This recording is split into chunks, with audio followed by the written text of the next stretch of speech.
Dear students, Assalamu alaikum. Welcome to my YouTube channel. So we are going to discuss today what are rational expression. In my first video, I have discussed that what are algebraic expression, and in my second video, we have learned that what are polynomial. So and today we are going to discuss what are rational expression. So students, one by one मैंने ये chain क्यों बनाई कि पहले मैंने algebraic expression को discuss किया, फिर मैंने पोलिनोमियल को डिस्कस किया और अब मैं रैशनल एक्सप्रेशन को एक डिफाइन करने लगी हूँ, क्योंकि ये एक दूसरे से इनका लिंक है, रिलेटेड है। जब तक आपको अलजेब्रिक एक्सप्रेशन समझ नहीं आएगा तो उसके बाद पोलिनोमियल को समझना आपके लिए मुश्किल है, क्योंकि उसका एक लिंक है। एक एक्सप्रेशन आपके पास होता है, उसको आप देखते हो क्या ये अलजेब्रिक एक्सप्रेशन है, वो चेक करने के बाद फिर उस एक्सप्रेशन को, अलजेब्रिक एक्सप्रेशन को हम ये चेक करते हैं कुछ कंडीशंस के अकॉर्डिंगली कि क्या वो कंडीशन फुलफ़िल हो रही हैं। अगर वो उस अलजेब्रिक एक्सप्रेशन पे वो कंडीशन फुलफ़िल हो रही होती है तब हम उसे पोलिनोमियल कहते हैं। और अपनी 2 वीडियोस में मैं ऑलरेडी आपको अच्छी तरह वो कंडीशंस सब कुछ आपको अच्छी तरह बता चुकी हूँ कि क्या कंडीशंस होनी चाहिए। अब पोलिनोमियल जब आपको समझ में आ जाएगा कि पोलिनोमियल के लिए हमने 2 कंडीशंस चेक करनी थी कि आपके पास जो पावर होती है, जो एक्सपोनेंट होता है वेरिएबल का, वो नॉन नेगेटिव इंटीजर होना चाहिए और आपका जो कोफिशिएंट है वो रैशनल नंबर होना चाहिए। ओके, अब जब आपके पास ये क्लियर हो जाएगा तो रैशनल एक्सप्रेशन को समझना बहुत आसान हो जाएगा। रैशनल एक्सप्रेशन के लिए आपको फर्स्ट ये भी पता होना चाहिए कि रैशनल नंबर क्या होते हैं। अगर आपको वो क्लियर है, क्योंकि फ़ौरन ही जब आप रैशनल एक्सप्रेशन आपके सामने लिखा हुआ आएगा, आप इसको रीड करोगे तो आपके जहन में रैशनल नंबर का वर्ड ज़रूर आएगा।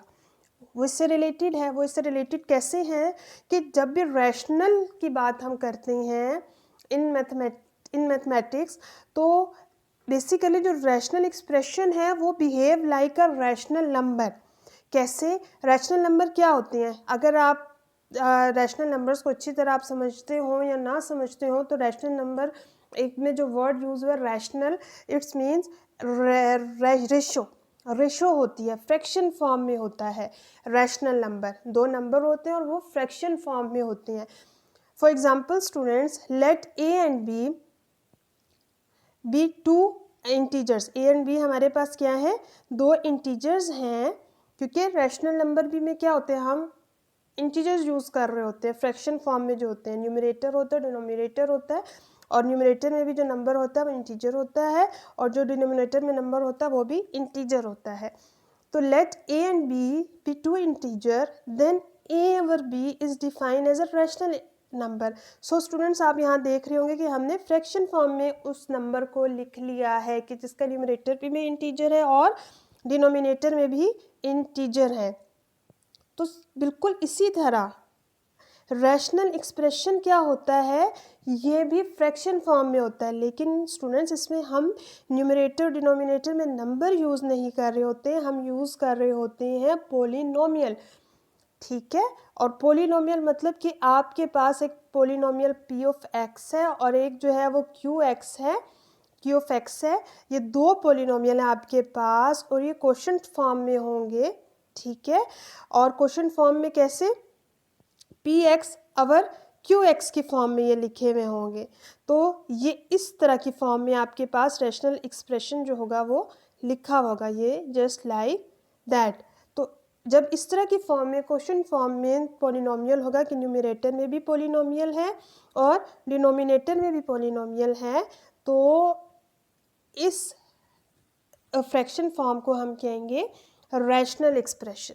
ओके, तो इसके लिए आपको वही है कि आपको समझ आ जाना चाहिए, ये अच्छी तरह आइडिया होना चाहिए कि हाउ वी कैन अंडरस्टैंड कि व्हाट आर पोलिनोमियल। ठीक है, a rational expression is nothing more than a fraction in which the numerator and the denominator are polynomial. Okay, तो बहुत बहुत इजी डेफिनेशन है इसकी, बहुत इजी समझना है रैशनल एक्सप्रेशन को अगर आपको पोलिनोमियल अच्छी तरह समझ आ जाए। तो इसलिए आप मेरी लास्ट वीडियो को ज़रूर चेक करें और उसमें मैंने पोलिनोमियल आपको अच्छी तरह समझाया हुआ है कि आप कैसे चेक करेंगे और कौन सी कंडीशंस को देखेंगे कि आपको एक एक्सप्रेशन दिया हुआ है कि आपने चेक करना है कि वो अलजेब्रिक एक्सप्रेशन है, वो अलजेब्रिक एक्सप्रेशन पॉलिनोमियल है कि नहीं है। Clear students? तो अब हमने ये चेक करना है कि रैशनल एक्सप्रेशन किस तरह का होगा। आपके पास एग्जांपल दे दीजिए और आपने चेक करना हो कि वो रैशनल एक्सप्रेशन है कि नहीं है। तो कैसे चेक करेंगे आप? ये फर्स्ट एग्जांपल है हमारे पास जिसमें हमें न्यूमरेटर में क्या दिया हुआ है, x square plus x plus 6 and denominator में x square minus 9। Okay,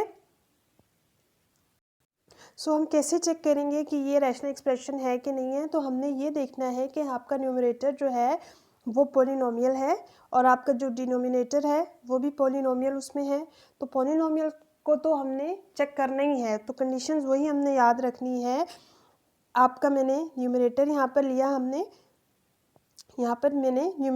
P of x क्या है, x square plus x plus 6। सबसे पहले क्या होता था, न्यूमरेटर चेक करने के लिए हम ये देखते थे कि आपके जो एक्सपोनेंट है, जो पावर्स हैं वेरिएबल की, वो नॉन नेगेटिव इंटीजर होना चाहिए। ओके, इंटीजर होना चाहिए और वो इंटीजर नॉन नेगेटिव होना चाहिए। तो यहाँ आप चेक करेंगे जो एक्स की पावर है वो क्या है, यहाँ पे 2, यहाँ पर एक्स की पावर 1 है, तो इंटीजर्स हैं, और +2 और +1 है, तो इट्स मीन्स कि ये आपकी कंडीशन फुलफिल हो गई है।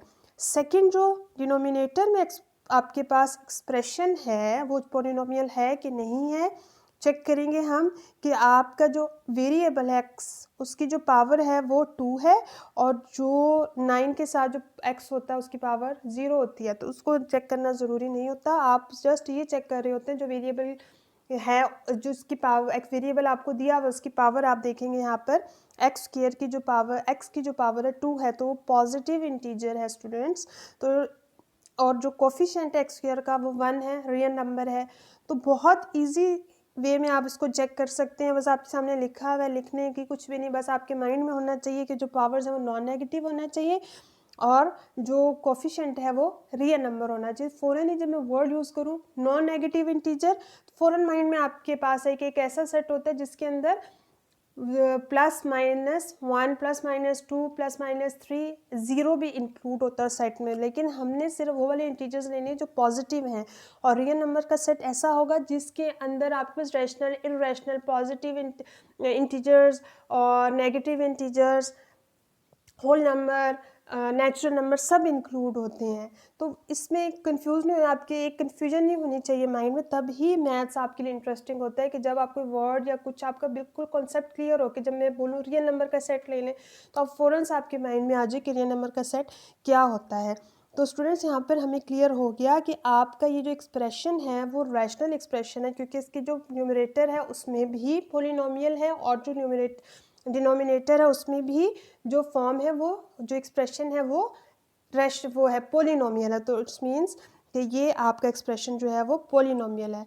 ठीक है, तो क्या होता है रैशनल एक्सप्रेशन, कि जब आपके पास फ्रैक्शन फॉर्म गिवन होती है, और फ्रैक्शन फॉर्म कैसी होगी कि जिसके न्यूमरेटर में भी पॉलिनोमियल होगा और जिसके डिनोमिनेटर में भी पॉलिनोमियल होगा। नेक्स्ट एग्जांपल हम लेते हैं कि आपके पास एक्स, ये एग्जांपल है जिसमें पी ऑफ एक्स जो है वो आपके पास है x³ - 2x² प्लस √3, और जो न्यूमिनेटर डिनोमिनेटर में है वो 2 + 3x + x²।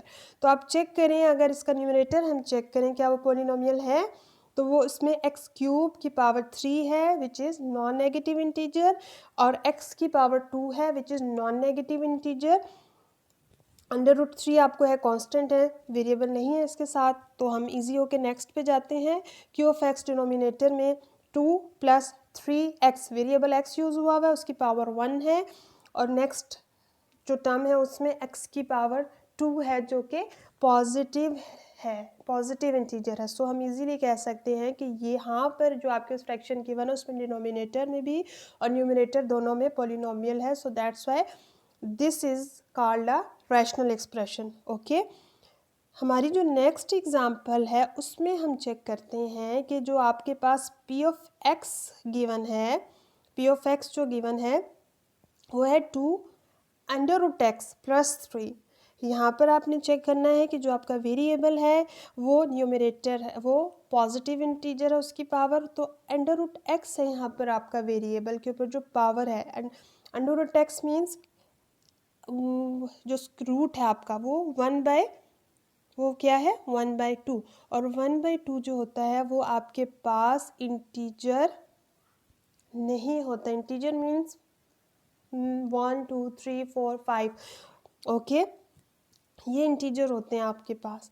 तो 1/2 जो है वो इंटीजर नहीं है, पॉजिटिव है लेकिन इंटीजर नहीं है, इसलिए हम कहेंगे, तो हमने न्यूमरेटर को देख के कह दिया कि ये जो आपके पास पॉलिनोमियल नहीं है, तो ये तो कंडीशन ही फुलफिल नहीं हुई रैशनल एक्सप्रेशन की कि आपका डिनोमिनेटर न्यूमरेटर दोनों में पॉलिनोमियल होना चाहिए। सो दैट्स वाई हम कहेंगे कि ये आपका रैशनल एक्सप्रेशन जो है वो नहीं है। ओके, सो स्टूडेंट्स, नेक्स्ट में आपको टेस्ट में आपका ये टेस्ट है, ठीक है, आपने इसको करना है। अगर कुछ ना समझ में आया तो आप मुझसे कमेंट सेक्शन में पूछ सकते हैं। आइडेंटिफाई करें कि ये आपका रैशनल एक्सप्रेशन है कि नहीं है। ओके, तो जैसे मैंने पहले चेक किया कि आपका न्यूमरेटर चेक करें कि वो एक पॉलिनोमियल है, आपका डिनोमिनेटर पॉलिनोमियल है, तो देन आप कह सकते हो कि ये आपका रैशनल एक्सप्रेशन है। ये भी आपने इसी तरह चेक करना है कि आपका न्यूमरेटर पॉलिनोमियल है, आपकी डिनोमिनेटर पॉलिनोमियल है, तो फिर आप कह सकते हो कि ये आपका रैशनल एक्सप्रेशन है। ओके, बहुत इजी है, बहुत इजी है। अगर आपको अलजेब्रिक एक्सप्रेशन और पॉलिनोमियल अच्छी तरह समझ में आ जाए तो ये बहुत इजी है, क्योंकि इसी के आगे आपको एक्सरसाइजेज हैं जो कि नेक्स्ट वीडियो में आपको इससे रिलेटेड क्वेश्चंस भी करवाऊंगी, ठीक है। उन क्वेश्चंस को करने के लिए आपको इसकी प्रॉपर्टीज़ को अच्छी तरह से अंडरस्टैंड करना होगा कि कैसे हम उन क्वेश्चंस को, एक रैशनल एक्सप्रेशन को सॉल्व करते हैं, ठीक है। कुछ प्रॉपर्टीज़ हैं जिनको हम यूज़ करते हुए वो रैशनल एक्सप्रेशन जो है वो सॉल्व करेंगे। तो स्टूडेंट्स, जो यहाँ पर हमने रैशनल कुछ p(x), q(x) ये पॉलिनोमियल यूज़ किया है फ्रैक्शन की फॉर्म में, और r(x) एंड s(x) पॉलिनोमियल की फॉर्म में यूज़ किया है। अब हम इन दोनों को यूज़ करते हुए आपको प्रॉपर्टीज़ को अच्छी तरह से अंडरस्टैंड करना होगा। इसमें आपको ये पता होगा कि जो भी डिनोमिनेटर में हम इसमें लिखेंगे, इधर अगर हम q(x) लिख रहे हैं डिनोमिनेटर में तो वो नॉन नेगेटिव होना चाहिए, और सेकंड जो एक्सप्रेशन है रैशनल वो r(x) बाय s(x) है, तो उसको भी हमने क्या करना है कि s(x) वो आपके पास इक्वल टू 0 नहीं होना चाहिए, क्योंकि वो भी आपके पास डिनोमिनेटर में होगा। तो first property is equality. Equality means कि आपके पास दो रैशनल एक्सप्रेशन है, one is p(x) and the second is r(x) by s(x). तो इसमें ये इक्वल है, ठीक है। अगर दो रैशनल एक्सप्रेशन इक्वल होंगे तो उसको हम इस फॉर्म में जब लिखेंगे तो हम कैसे उसको, इसमें ये होगा कि आपके पास इसको हम क्रॉस प्रोडक्ट इनका ले सकते हैं। क्या कर सकते हैं, क्रॉस प्रोडक्ट लेंगे, और क्रॉस प्रोडक्ट लेने के बाद p(x) जो है वो s(x) से मल्टीप्लाई हो जाएगा, p(x) s(x) से, डिनोमिनेटर इसका न्यूमरेटर इसके डिनोमिनेटर से, और इसका न्यूमरेटर इसके डिनोमिनेटर से, ठीक है, क्लियर। तो ये आपके पास आ जाएगा। तो इस तरह के क्वेश्चन जब आपके पास सामने आएंगे कि जब दो रैशनल एक्सप्रेशन इक्वल होंगे तो हम क्रॉस प्रोडक्ट लेके उसका सोल्यूशन फाइंड कर सकते हैं। मैं क्लास 9th के लेवल का करवा रही हूँ, क्योंकि इसमें इस तरह के क्वेश्चंस आपसे पूछे जाते हैं और एग्जाम्स में इस चैप्टर में से मस्ट एक क्वेश्चन आता है। तो इसको अंडरस्टैंड करना आपके लिए बहुत ज़रूरी है, और मैं नेक्स्ट वीडियो में इन्हीं प्रॉपर्टीज़ को यूज़ करते हुए आपको इससे रिलेटेड क्वेश्चंस करवाऊंगी, इसलिए इन प्रॉपर्टीज़ को आप अच्छी तरह से समझ लें, ठीक है। तो बहुत इजी वे में आप क्वेश्चन को कर सकते हैं, ठीक है। नेक्स्ट जो प्रॉपर्टी है कि अगर आपके पास रैशनल एक्सप्रेशन है जिसमें समथिंग इज़ कॉमन, कुछ कॉमन है उसमें, ठीक है, अगर उसमें कुछ कॉमन है तो हम वो कॉमन लेके उसको कट करके हमारे पास जस्ट वो वाला आपके पास रैशनल एक्सप्रेशन रहेगा जिसमें कुछ भी कॉमन नहीं होगा। ओके, तो ये प्रॉपर्टी है कैंसिलेशन की, कि हम सबसे पहले चेक करते हैं कि आपके रैशनल एक्सप्रेशन में कुछ कॉमन है, न्यूमरेटर में डिनोमिनेटर में कॉमन लेके उसको कट करके तो हमारे पास सिर्फ वो वाला फ्रैक्शन फॉर्म रह जाती है जिसमें कुछ भी कॉमन नहीं होता। Okay, third property is addition. Addition, अगर आपके पास दो रैशनल एक्सप्रेशन जो हैं वो प्लस हो रहे हैं, ओके, तो उसको आप कैसे सॉल्व करते हो? देखिए स्टूडेंट्स के आपके पास इसकी एग्जांपल आप पहले देखें, तब हम उसको इजीली अंडरस्टैंड करेंगे कि आपने ये पहले किया होगा कि दो रैशनल आपके पास नंबर्स हैं, फ्रैक्शन रैशनल नंबर होते थे, ठीक है, ये एक है और एक ये है रैशनल। तो इनको जब प्लस करना होता था आपने, ठीक है, कैसे करते थे कि आप इनका एलसीएम ले लेते थे, एलसीएम ले लेते थे इस तरीके से, ठीक है। तो रैशनल एक्सप्रेशन को भी सॉल्व करने के लिए हम क्या करेंगे, एलसीएम लेंगे। और एलसीएम कैसे लिया जाता है? जो डिनोमिनेटर में होता है वो नीचे मल्टीप्लाई हो जाता है, और जो न्यूमरेटर में होता है वो ऐसे आ जाता है आपके पास कि एस ऑफ एक्स मल्टीप्लाई हो जाएगा पी ऑफ एक्स से, और ये डिनोमिनेटर मल्टीप्लाई हो जाएगा आर ऑफ एक्स से। इस तरह की फॉर्म आपके पास आ जाएगी, ठीक है। तो जब आपके पास दो रैशनल एक्सप्रेशन प्लस हो रहे होंगे, ऐड हो रहे होंगे, तो अब हम उसको इस तरीके से सॉल्व करेंगे, ओके, उनका एलसीएम लेंगे। सब्ट्रैक्शन में भी हम सेम वही मेथड यूज़ करेंगे, ठीक है, हमने एलसीएम लेंगे और उसके बाद हम इसको सॉल्व करेंगे, ओके। थर्ड प्रॉपर्टी जो है वो आपके पास है मल्टीप्लिकेशन की।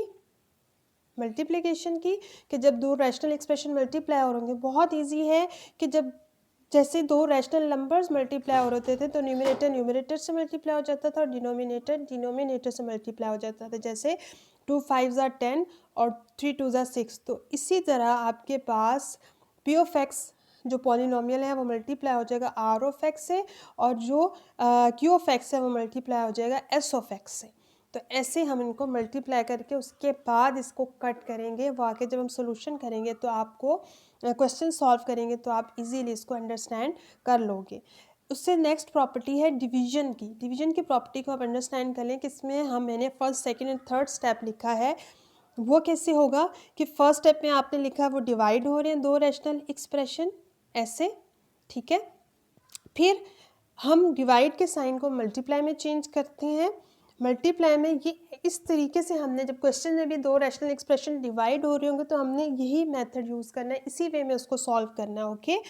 डिवाइड में जब हम चेंज करेंगे, मैथ्स में जब भी कोई चीज़ चेंज हो रही होती है, जिस तरह हम प्लस को माइनस में उधर लेके जा रहे होते हैं, कुछ भी जो काम कर रहे होते हैं, तो कोई ना कोई अफेक्ट होता है उसका, ठीक है।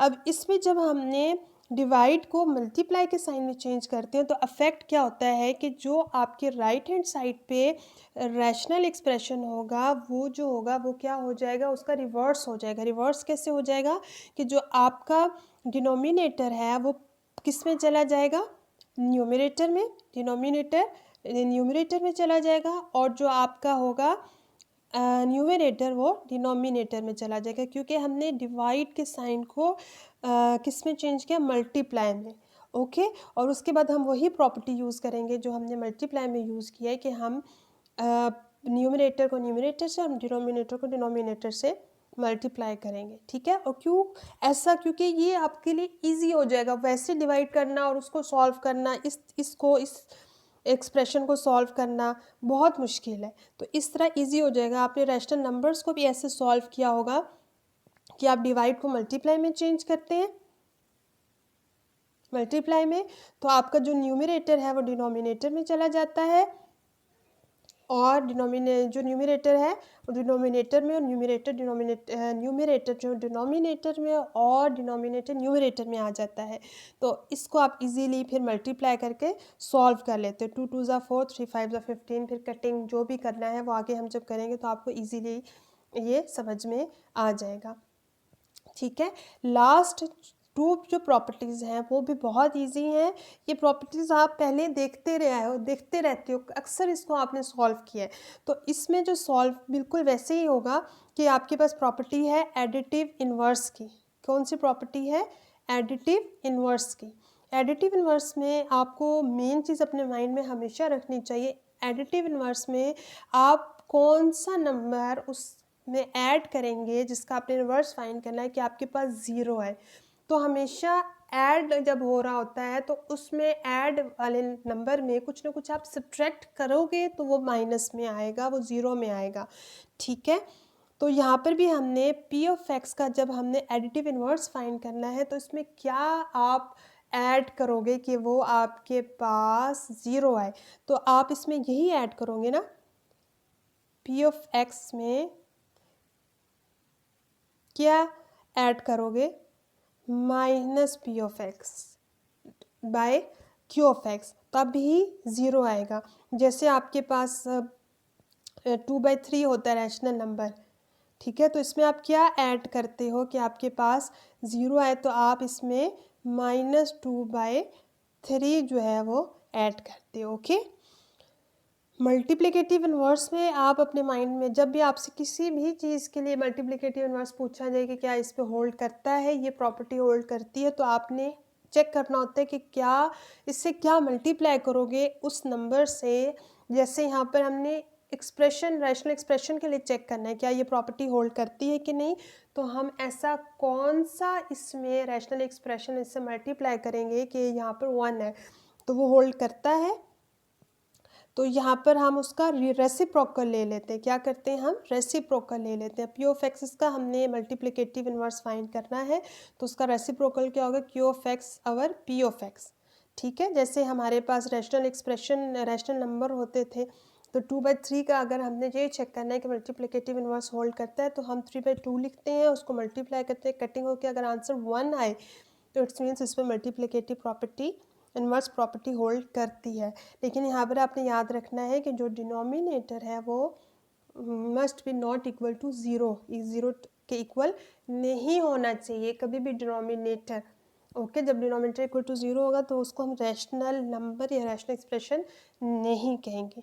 ओके, सो स्टूडेंट्स, अच्छी तरह अगर आपको क्लियर है, हो गया है कि रैशनल एक्सप्रेशन क्या होता है, क्योंकि इससे रिलेटेड आगे जितने जो भी अब हम क्वेश्चंस करेंगे, एक्सरसाइजेज है, वो इसी से रिलेटेड है। और इसी को हमने, क्योंकि अब हम नेक्स्ट वीडियो में इसकी लोएस्ट फॉर्म में लेकेंगे। लोएस्ट फॉर्म मीन्स कि हमने उसको इतने ऐसे सॉल्व करना है कि नेक्स्ट कटिंग जो है वो ना हो, सबसे लोएस्ट फॉर्म होगी। ठीक है, कुछ भी कॉमन नहीं होगा, न्यूमरेटर डिनोमिनेटर में कुछ भी कॉमन नहीं होगा।